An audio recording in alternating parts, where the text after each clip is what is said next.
இரண்டாவது, தன்னுடைய நாவால் நிறைய பாவங்களை செய்திருப்பார்கள்.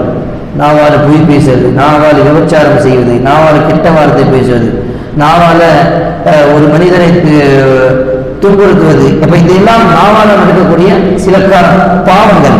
இதெல்லாம் அவருக்கு பிடிக்காமல் போய்விட்டால் அதனாலதான் அல்லாஹ் இப்படிப்பட்ட மனிதர்களை நரகத்தினாலே போட்டு விடுவார்.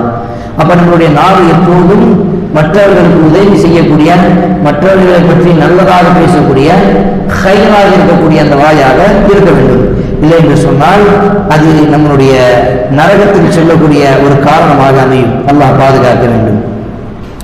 அதேபோல் இன்னொரு ஹதீஸில் அல்லாஹ்வுடைய தூதர் ஸல்லல்லாஹு அலைஹி வஸல்லம் சொல்லுகிறார்கள், நரகத்துடைய ஒரு இடம் ஒரு மலையிலிருந்து இன்னொரு மலைக்கு போகணும் அப்படின்னு சொன்னால் அதனுடைய ஒரு இடம் எவ்வளவு நீளமாக இருக்கும் என்று சொன்னால் 40